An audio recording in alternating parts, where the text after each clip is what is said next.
Drawing people is always challenging.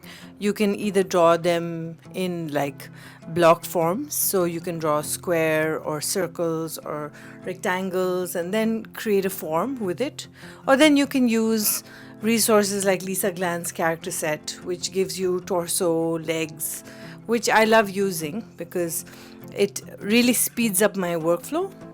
And I will leave a link in the description for her set. But that's not really what I'm going to be talking about today.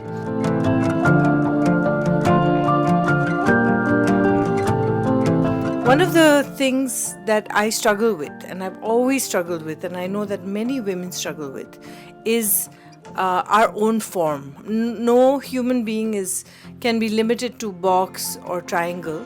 We all come in unique shapes and sizes, and that is what I think many women don't understand, is that you cannot look at Instagram and feel like, oh, I want a body like that.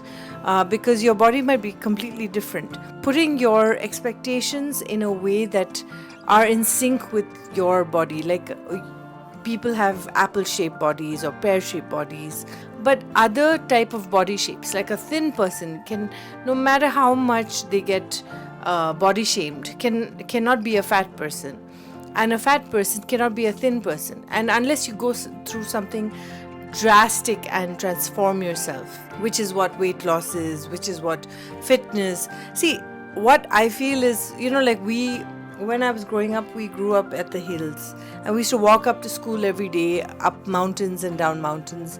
And even then, I struggled with body dysmorphia. I felt I was fat. And when I look at my pictures, I'm like, I was so thin. But that's the thing. Whenever we're thin, we never feel like we're thin. Whenever we're fat, we feel like we always, like they say camera puts on like 20 kilos. Well, I think we ourselves, when we think about ourselves, we put on 40 kilos or 80 kilos. Body dysmorphia is a fact, and many women, if they don't admit it, they quietly struggle in silence, but they struggle with it. I wish we were comfortable with our bodies when our bodies are with us. And I realized that I don't love my body the way I would love my daughter. I love my daughter way more than I love my body. And that just made me realize that we're always trying to be someone else, or we're trying to be different. Either lose weight, either put on weight, either be more fit.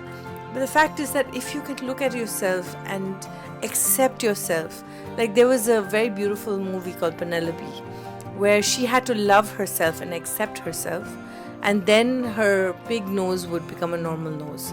But I feel like there's so much truth in that we as women struggle with that. So today I thought this is a lot of thinking for a drawing, but I thought that it would be nice to draw different women, girls, ladies, women, at different stages of their life, wearing the exact same thing and looking beautiful wearing it and not feeling conscious. They all have the same smile. They all have the same expression in their eyes, and no one is conscious or looking down or embarrassed. And I wish we could live in a world like that. I remember when I was my most unhealthy weight. Unhealthy when I say I was thin and looking very haggard. I remember some people telling me, oh, if you lose a little more weight, you could become a model. And I'm so happy that we live in a world where I see women who are well endowed also modeling for clothes. Can we learn to love ourselves? And that's a question that even I will challenge myself with, that I am beautiful the way I am, and the wrinkles and the fine lines and the gray hair, it's all a part of me being wiser, hopefully, and growing up. So why do sizes matter? I think we should be happy with the size that we are in, and whatever phase life hits us with, we should be happy with our bodies.